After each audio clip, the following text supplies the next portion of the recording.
Good afternoon. This is Steve. We're going to take another flight today in the Epic E1000. I call it the EG1000 because this one has the Garmin 1000 nav system. We're going to do another flight in this because my earlier flight, which you may have seen, according to a lot of the people some of the people who commented and some of the people who wrote me exterior notes, there were a number of factual errors in the setup of the engines, startup procedures, and things like that. And another nice gentleman also sent me a comment and said that I always tend to call processes or procedures processes. So I hope I can cure myself of that one. I'm going to write down on my note right here, procedure. So here we are in Dallas, Texas on a nice afternoon. KDAL, this is not Dallas-Fort Worth. That's a big airport. This one's pretty big, nice airport. So we're going to take off from here and fly down to San Antonio. And hopefully we'll correct a lot of the errors that were made in the last video. And while I'm on that subject, I should point out that, first of all, I am not a pilot. I am not a trained pilot. I'm not a licensed pilot. I'm in no way a pilot. And other than I'm a X-plane pilot. So that doesn't really qualify me for being an expert on anything other than how to operate my computer, maybe. And I wouldn't say I'm an expert on that either. So if I make some errors here, it's simply because I'm an amateur, and you have to take that into account. So some people wrote that if I don't know how to operate the airplane, I shouldn't be teaching others how to do it. And, you know, I can appreciate that point of view, but the point of these videos is not to teach anybody anything, but to have fun and share my experience and share some of the knowledge that I have about setting these things up and flying them. So if you'll accept that premise, then we'll have a lot of fun. Okay, let's get inside. The first thing we want to do before we get inside is go to our little control panel down here. There's a lot of various options you can choose when you go into this thing. Sounds and so forth. I generally tend to just choose the ground options. And so the first thing I'm going to do is adjust the fuel. Put that up there. You see that as you add fuel to the aircraft, it changes balance. We've got static elements, usually these guys down here in place, and actually we can probably pull those away, and you will see that when we do that, all of a sudden we're sitting in the cockpit and we've got a couple of passengers back here. I'm going to go ahead and put on the ground power unit so we don't drain down the battery discussing our flight plan today. That makes a lot of noise, so let's get inside and shut the door.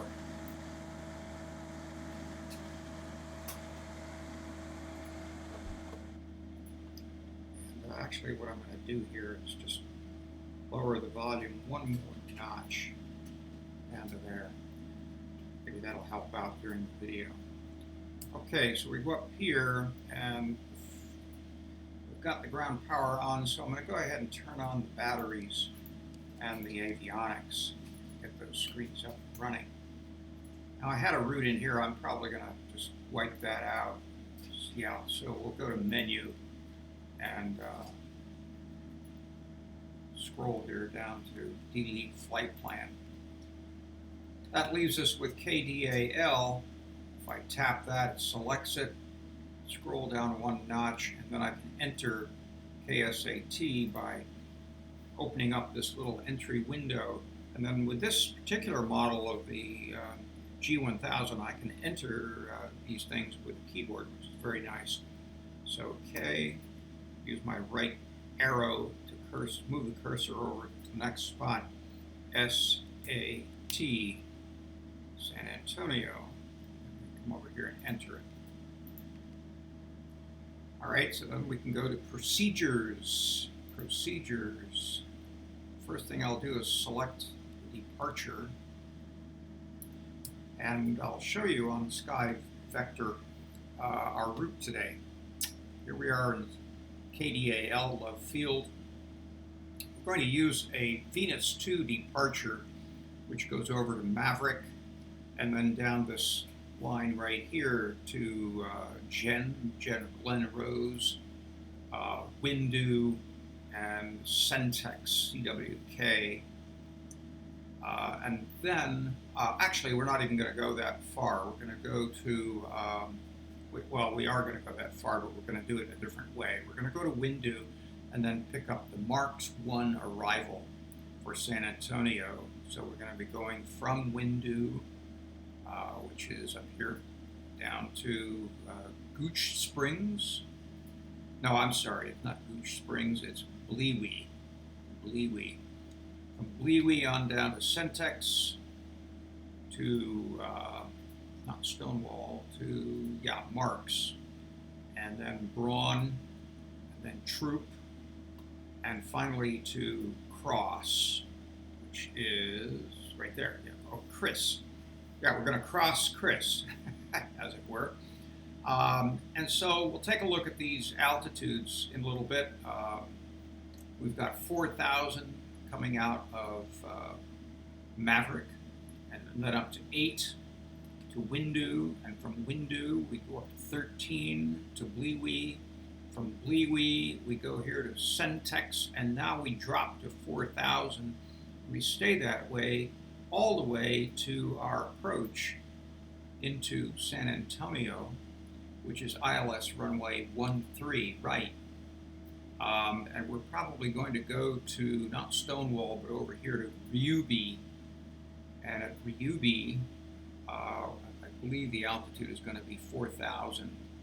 So we'll take 4,000, then we get down here to Alamo, where it drops to, maybe there's an intermediate one at 38 or 32. We'll find out when we get into the FMS. But we're going to drop down here and capture the ILS Clyde Sloat locator and head on into San Antonio. So we'll come back and look at that in a little while. Here's our airport at San Antonio. We're going to be on 31 right.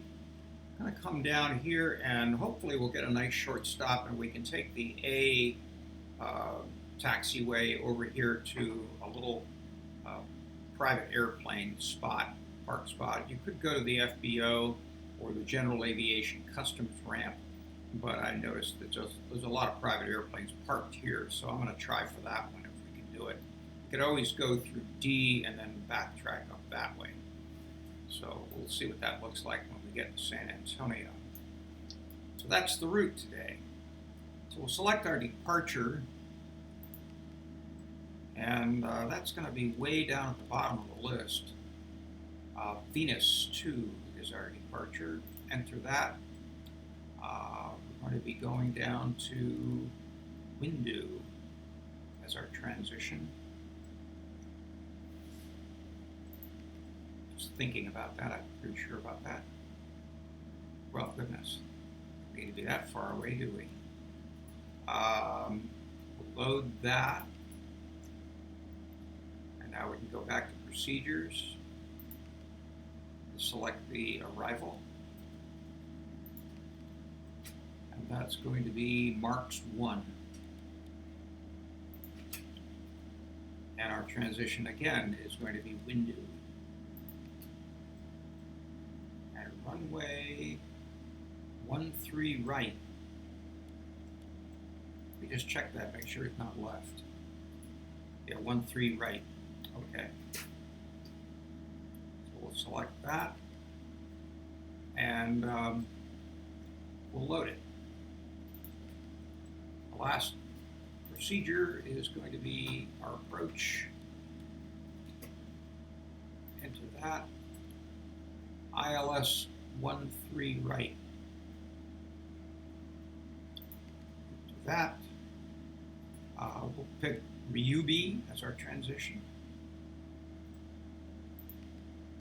And now that leaves us at the minimums area. If I use the cursor and just go up one step, it'll switch to Barrow.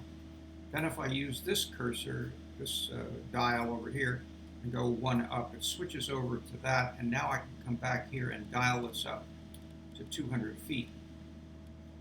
We get the 200 feet from our approach plate, SILS 1313 right, I should say, at 200 feet is our minimum setting. Okay, so that's taken care of. We can now load that. We're all set. Let's take a look at the flight plan and our altitudes. So we can scroll down here to our approach. You see we've got our initial approach fix is probably going to be, well, maybe Ruby or Hasdo. I'm not sure which was considered initial approach fix. But Alamo is probably where we're going to acquire our ILS. So they've given us at Hasdo 2,800 feet and at Ruby 4,000. And we're actually going to be coming in at 4,000. They've given us 41. So what I'll do is scroll back up here to 41. I'm going to make that 4,000.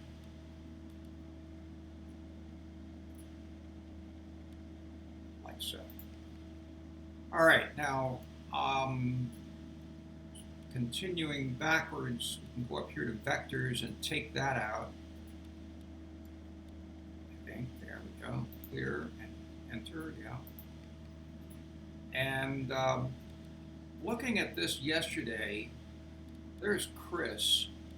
And if you notice, there's Ruby here, and Chris is way down here. So I think what I'm going to do is delete Chris and Troop and make our termination from the star at Braun.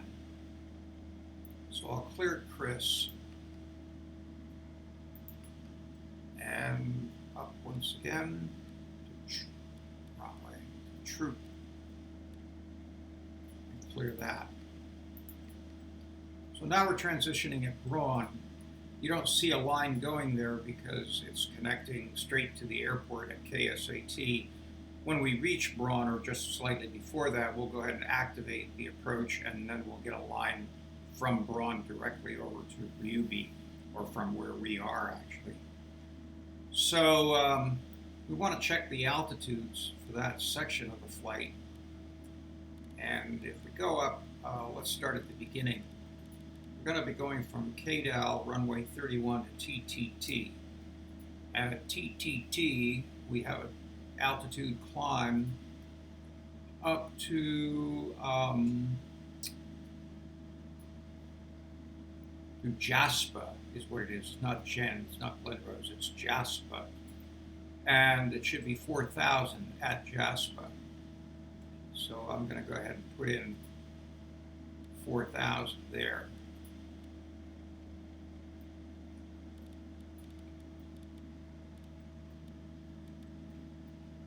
Oh, come on. There. All right, from Jaspa on up to Windu. And at Windu, we want to be at 8,000 feet.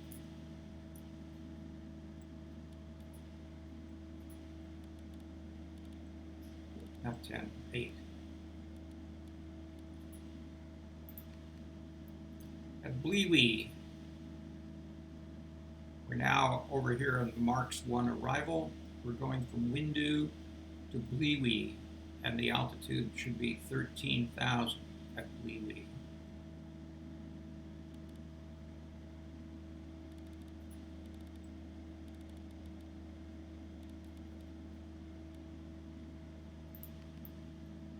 Then we're going to CWK, which is Centex. Stay at 13. At Centex, we head toward Marks, and now we're descending to 4,000 feet at Marks, and we'll stay that way all the way over to our approach.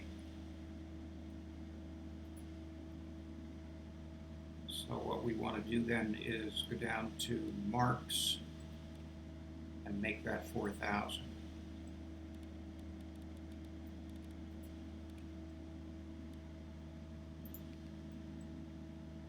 And then our arrival. So we can leave Braun where it is because we've got Ruby set at 4,000, and that should put us in good shape for our approach. That's about all we need to do there. We can get rid of that. Now we can go into our map and just declutter it. There are 3 levels of declutter, which I generally tend to clear that out. All right, let's go over here to our FMC. Our cruising altitude, initial cruising altitude, or initial climb altitude is going to be 4,000. So we'll tap that and just type in 4,000. Again, these are little niceties that the Aerobask G1000 allows you to do, type in like that. If you're on a Cessna, using the Cessna G1000 or some of the other aircraft that have it, you probably don't have those features. Let's check the barometric pressure. There's our altimeter. Let's check the barometric pressure here at San Antonio. Looks like 3017, 30.17. 3017. We've got our minimums established from earlier, where you saw us set that. Our heading on runway 13 is actually going to be 127 degrees. We'll let the course take care of itself later. Let's go ahead and change this inset from top of just black, and then we'll declutter it. 1, 2, 3, and we can go back. And the last thing here is to check our CDI to make sure it's on GPS, which it is. All right, now we can start our engines. Come back here. All right, I'm going to go through a prep and engine start checklist with you. We've the first thing on it is setup screen, which we've really done. That's this guy down here, which you can reach by doing this. We've been there, so we'll leave that for the minute. Fuel selector. Take a look down here, and it's got it on the right now. And with a full tank, we haven't got a full tank, but generally you want to turn this to the left side. Oops, wrong way. While we're looking in this area, your switches or your levers, power should be on idle. The prop lever should be down here on idle as well, or feathered. And your condition lever should be down here on fuel cutoff. The ELT is the next area of interest. Over here, way over on the other side, and that's this red switch. And it should be set to armed, which it is by default. Now we come over, we've got the batteries turned on, we've got the avionics on. Left and right fuel pumps can go on. Starter gen button can go on. The lights, we should probably put the beacon light on when we started fooling around in the cockpit. Didn't think about that. But while we're getting ready to start and roll out, so I'll go ahead and turn on the nav and strobe lights. We'll hold off on the taxi light for the moment and these other switches until we get the engine started. Voltage, they want us to be above 23 degrees, and we are probably just below 28, which is good. Fuel pressure, 14 pounds per square inch. To see that, you have to press this system switch here, and that allows you to see the pressure is 23, and the start list checklist says greater than 14, so we're in good shape with fuel pressure. Now, the startup process is we're going to press the start button one time, then we're going to come over here and take a look at the NG reading, and you'll see this start to rise as the pre-start process starts in the engine. When that gets to 9%, we'll come over here and turn on the igniter, which needs fuel, I presume, from the fuel tank to the engine start. And then when it reaches 15 on the NG, we'll raise this condition lever up to the ground idle position. Then we'll come back up here and take a look again at the ITT, and you'll see this needle climb up here in centigrade temperature. That's going to climb right up into the red zone for less than 5 seconds, and then it'll drop back down to about 650. Somewhere in the 650, 700 range would be comfortable temperature. All right, so that's the process. Let's come over here and we'll hit start. Watch our NG and our oil pressure starts to climb. It gets to 9. Go ahead and hit the master ignition. Gets to 15. Crank up the condition lever to idle. And then watch the ITT as that goes right up there. 1,000, 2,000, 3,000, 4,000, 5,000, and it starts to come down below 1,000. Wants to be, you've got 5 seconds or so when it can be at 1,000 degrees, and then it should start to come down, and this will eventually reach something like 650 or 700, probably 650, somewhere in that region. Yeah, there we go, 640 something. Fine. Okay, come back over here. Got our igniter still on. We can turn that off in a minute. The condition lever, the ITT, ground steady idle. The ground steady idle right now, the NG is around 54. It should be greater than 51.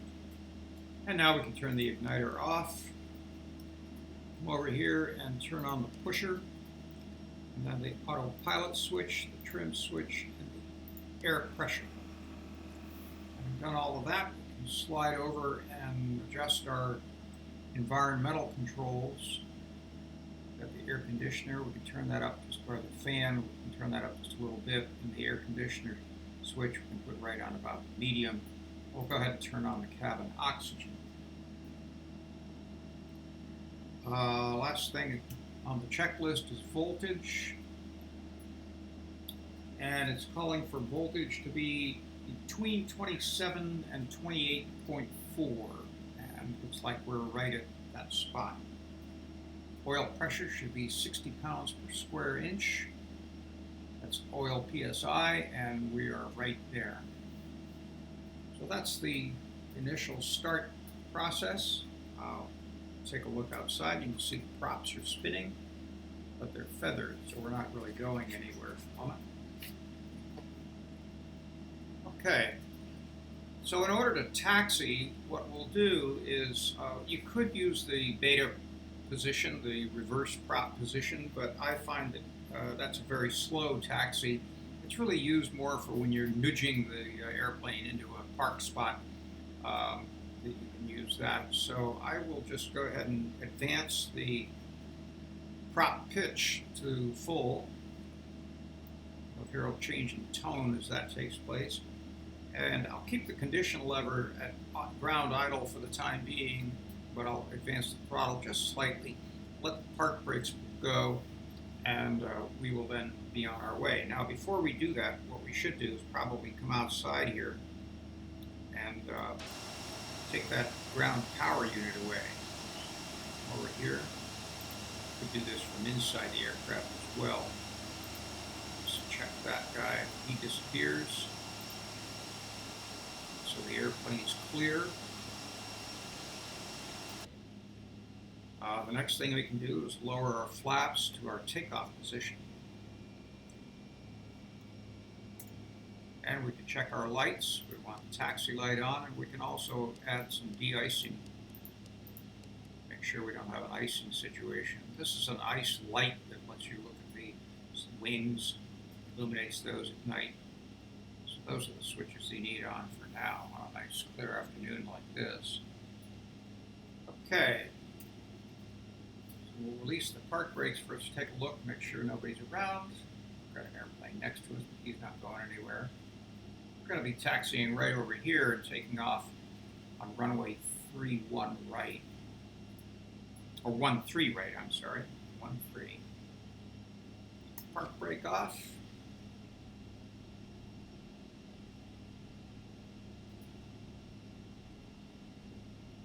I'll just advance the condition lever a little bit, give ourselves a little bit of thrust.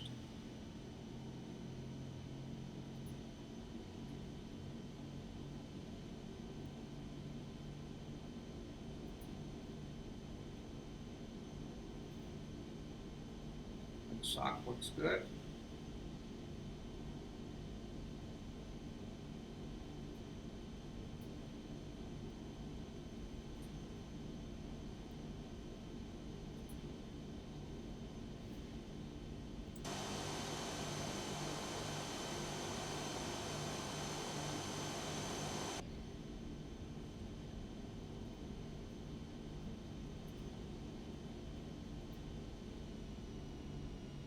Back down.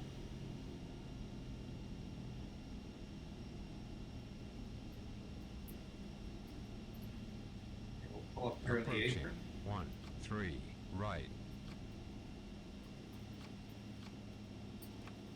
Take a look at the lights. Our landing light on. Trim is ready.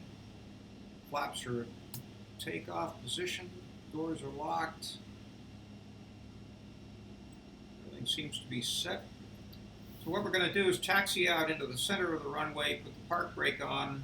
We're going to rev up the engine to 80 NG. We'll keep track of that. When it reaches 80, we'll let the park brake go. We'll continue advancing the throttle to about maybe 4/5 of the way. Give ourselves plenty of power. We don't need to go all the way to the wall with that. We'll take off, and at between 85 and 90, we'll rotate and be on our way. So let's do that.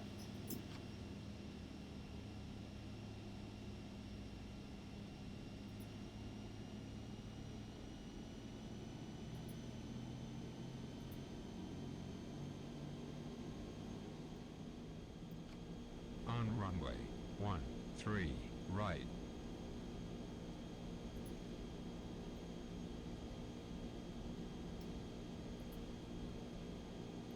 Go. So now I'll advance the throttle to 80 NG and we'll get ourselves on our way.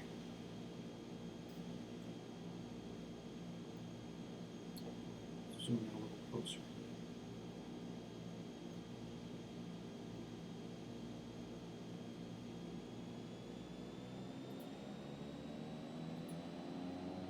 Brakes go.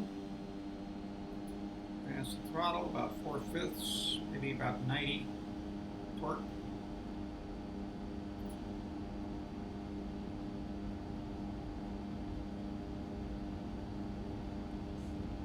Now speed comes up to 80. Rotate.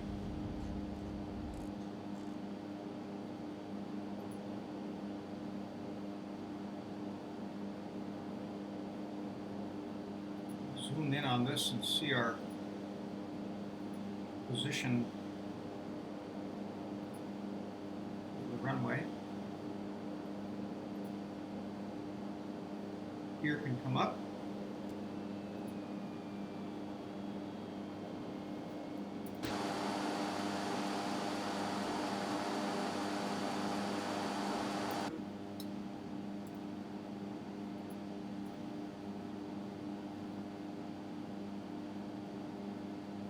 Now that we've passed 125 knots, we can bring up the flaps.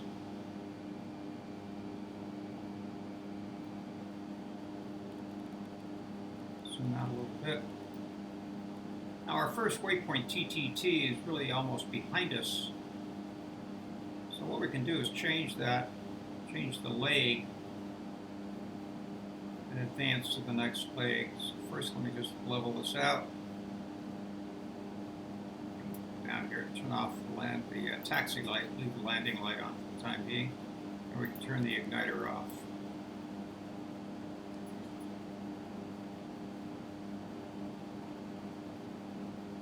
All right. So I'll pop that MFD screen, bring it over here. Actually, we can make it a little smaller by just going down here in the corner. We can fit it right over here at the bottom of the screen. Now we can go to the flight plan. first down to the next waypoint, Jaspa. And you see it says active leg down here. We'll just click on that. That now makes Jaspa our active leg. Now we can turn on the flight director, nav, I was looking for I'm looking for different things here. Trying to fly an airplane at the same time. All right, so we've got the flight director on, we've got the nav on. Let's go ahead and put on autopilot. And then we can click on the VS mode. Come over here and click this and just type in 1500. This is the range, or the climb rate is what I'm referring to. And so now we start to climb toward 1500 as we start to approach our route line. These little black diamonds are bogies. Those are other airplanes that XPlane wants to use to make our day interesting. So we're approaching our 4,000 foot initial altitude. We can change that now to 8,000 after we reach Jaspa, I think it is, the first waypoint. Let's just check that again on our flight plan. Jaspa is calling for 4,000. That's up ahead. If we zoom out a little bit, you see we've got a ways to go before we get there. But we can go ahead and click this and type in our next transition altitude, which is Windu at 8,000 feet. So that's set. You notice you don't see any indication here of VNAV or a VNAV altitude or anything, and that's because the system doesn't do ascents, climbing.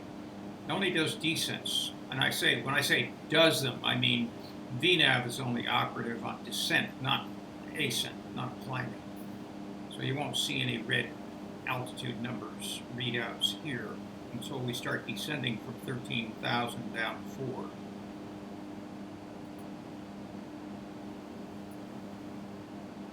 Oh, let's just go through the systems here. What we can do is open this guy up and reduce his size too.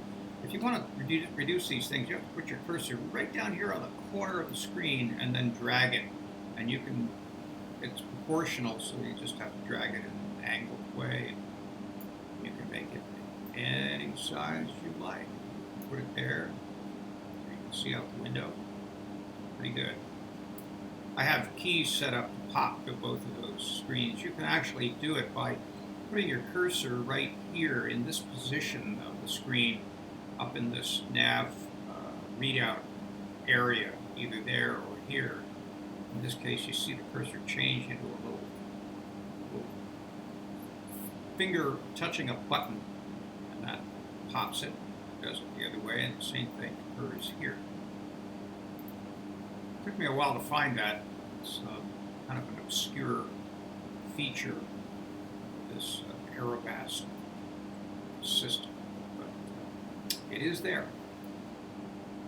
There's also something you can do over here, and you can, when you pop the screens, you have a button over in the corner, I believe, that allows you to make it into a window.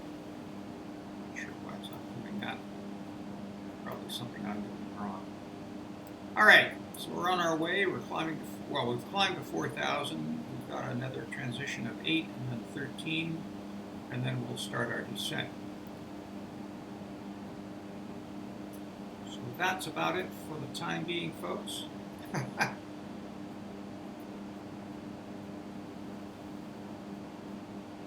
How that worked out at the takeoff, because what you're looking at here is actually a second video. The first part of this video, I was taking off, got about 200 feet in the air, and XPlane crashed. So you may have seen a little blip there in the video and wondered, what was that? That's what happened. Hopefully it won't crash this time. No telling why it crashed last time. I didn't look at the log.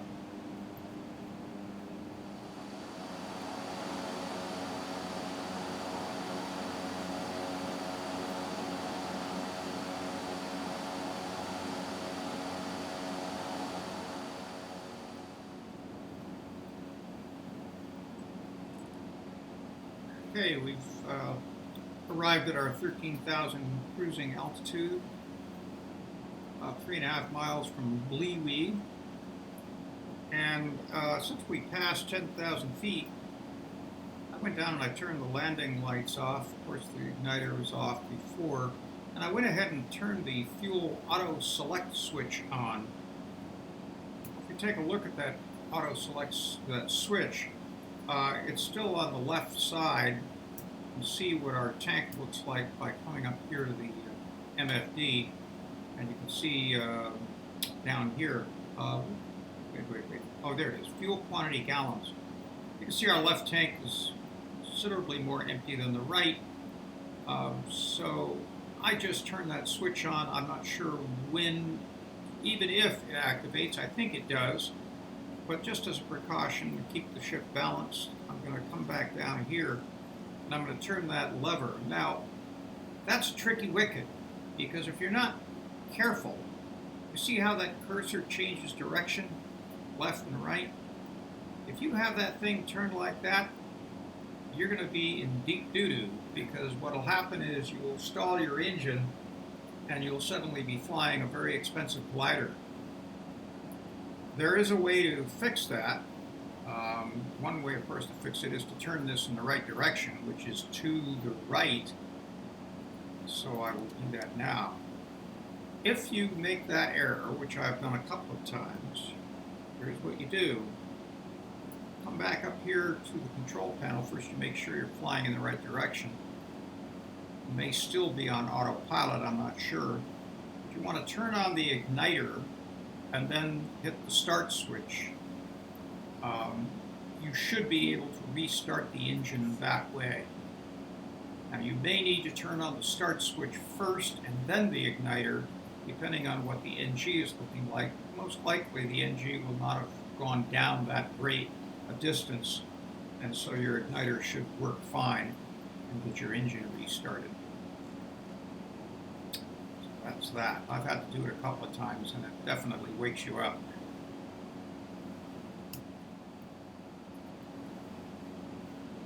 All right, welcome back. Wanted to point out something here. You notice on the PFD, we've got a little indication.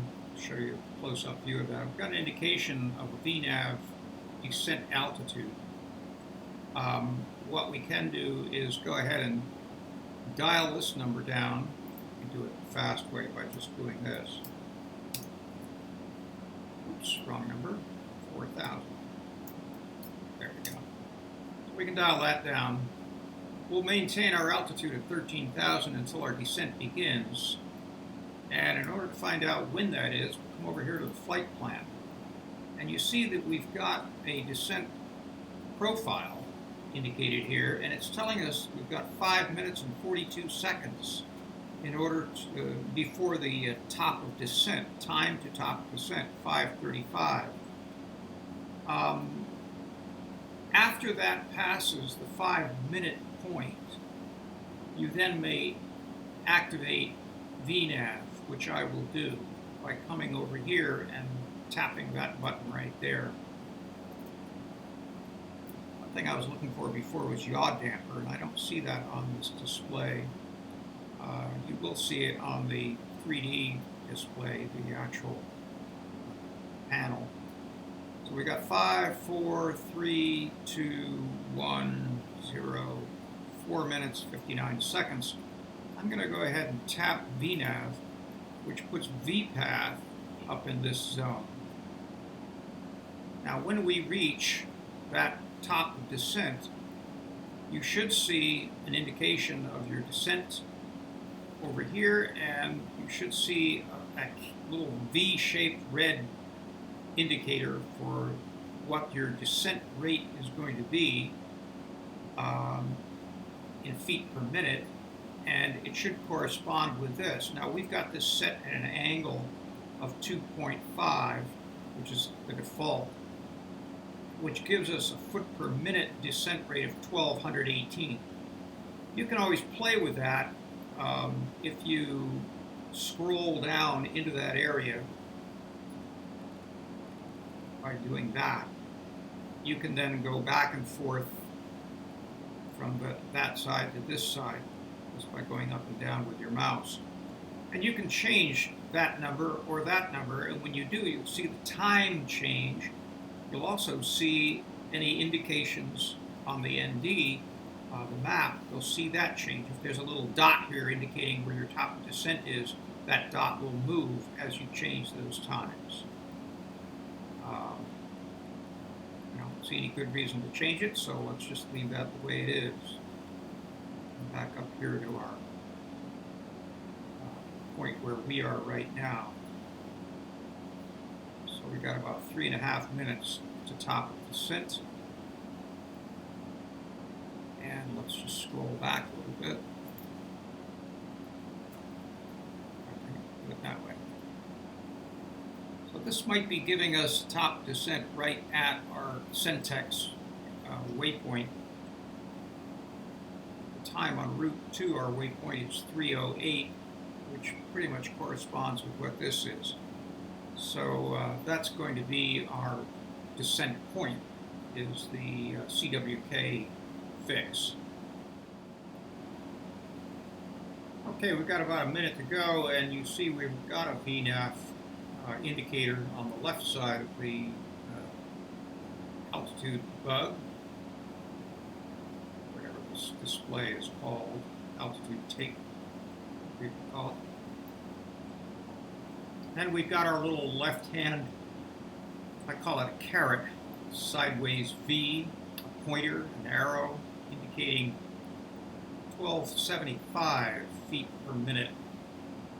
There's 1,000, there's 2,000, so right there is about 1275.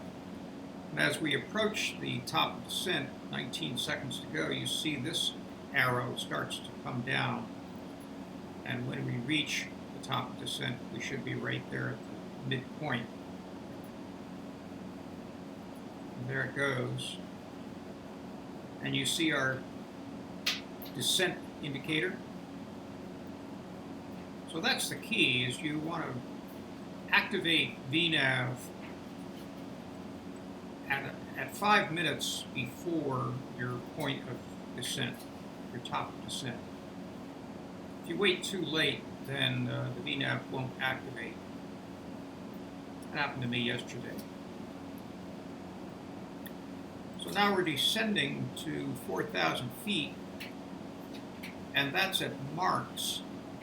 We will not have any further descents in this particular flight plan because our next descent is still at 4,000 feet, and by then we're on the approach path, which we'll actually have to switch to.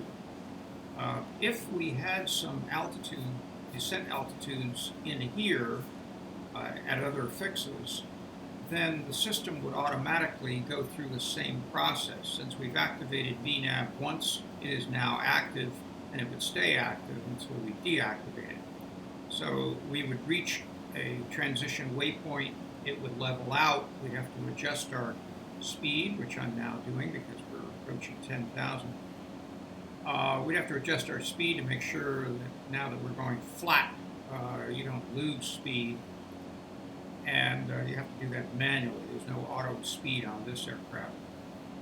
Then when we reach the next fix and the next descent path, the VNAV system would automatically kick in and it would start that descent just as this one did. It would do that all the way down to the end of our star, at which point we then have to switch from the star over to the approach section of the flight plan, and that starts the process over again. So then if there's a couple of descents within the approach, you would have to activate VNAV once again to do that. Unless you're on ILS at that point, it will take care of itself. Then you're not on VNAV anymore, you're on ILS, which is a totally different ball of wax.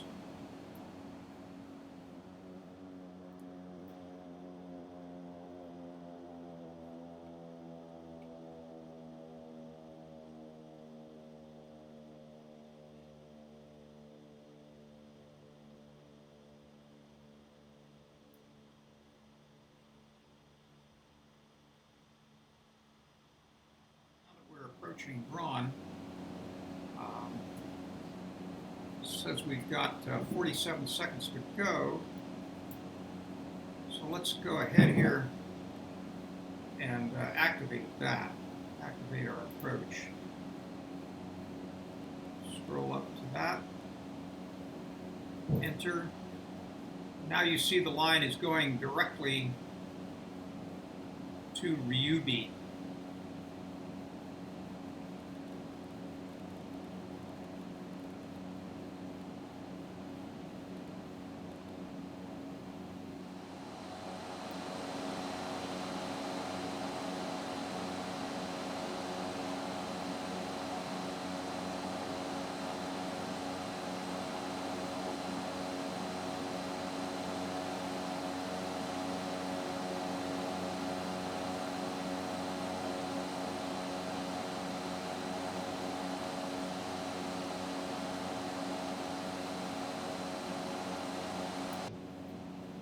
We are now making our turn at Ryubi. And so the first thing I'm going to do is increase the prop pitch. Full. Condition lever is full. Bring back the throttle a little bit. Get our speed down.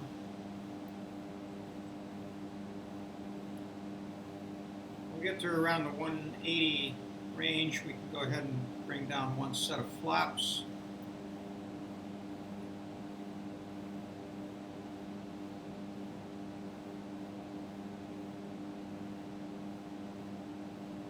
Go past 180, let it level out.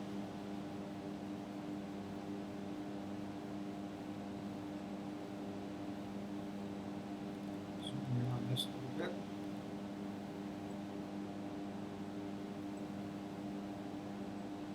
All right. One level of flaps, that'll lower our speed further.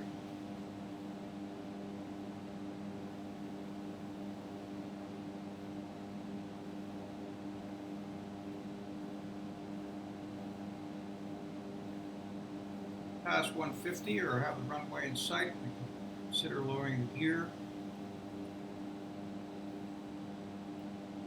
Do a little check down here. Go ahead and put the taxi light on.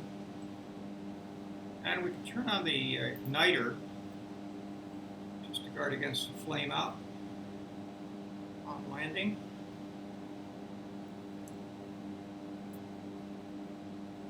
Fuel will still switch to the left tank. Leave it there.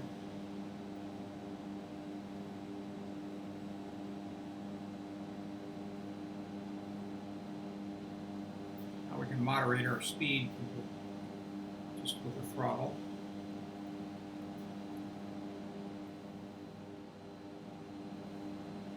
All right, we have now passed Hasdo, Hasdo, I guess it is, and heading toward Alamo.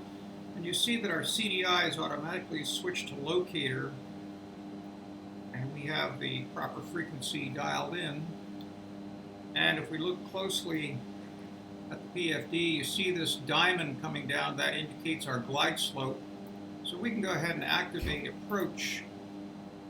We never did have to use VNAV during this section because it's now under control of ILS. When that diamond reaches the center line, we should start to descend from 4,000 feet to our landing. 5.5 miles to go. Now we can go ahead and drop the gear.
500. See it. Okay, flaps down. Speed drop down to about 85.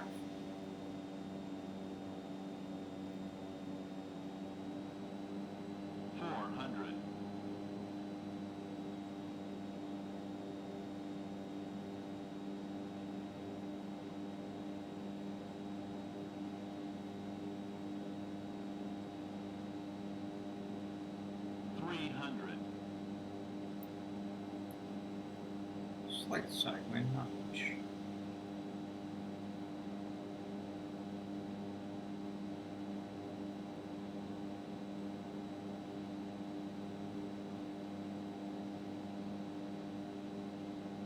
Okay, well, let's sit right about there. Bring it into a slight flare.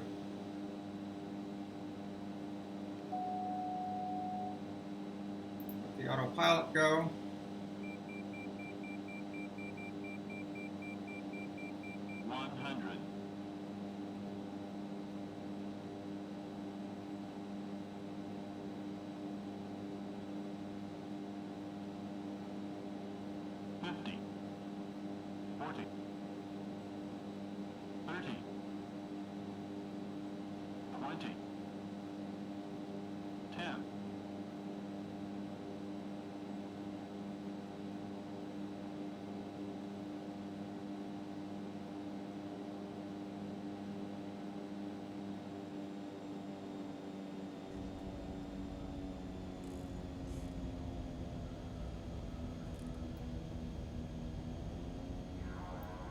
Okay, put beta on.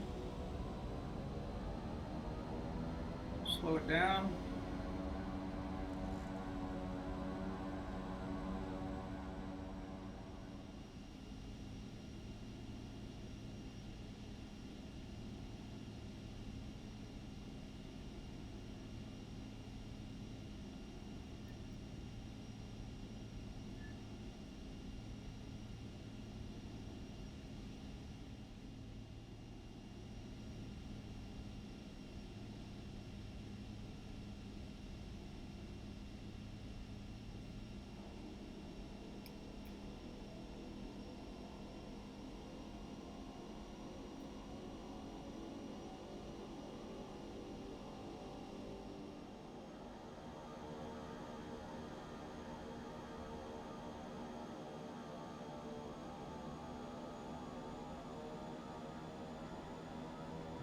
Reverse it a little bit.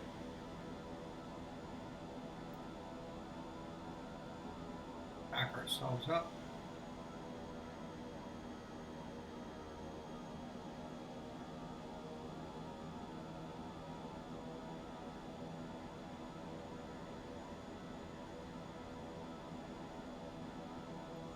We're about even with these guys.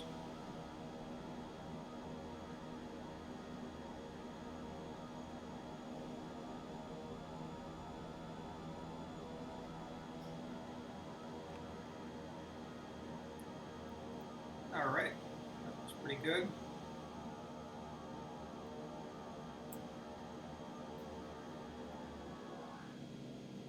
Take it off beta. Park brake set. Prop to idle, beta off. Feather the prop. Condition down to low idle. Trim can go off. Actually, autopilot, then trim, pressure, taxi lights, strobe, nav, beacon, all the heat.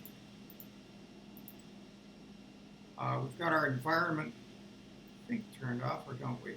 Nope, we can go. We went ahead and turn the oxygen off. We can dial these guys down. And let's see. Condition to cutoff, and when we do condition to cutoff, that will pretty much kill the engine. And the last thing we can do then is turn off the pusher, fuel switch, standby alternator stays on by default, starter gen, fuel pumps, Avionics, batteries, shut down. And let's open the door and hawk up.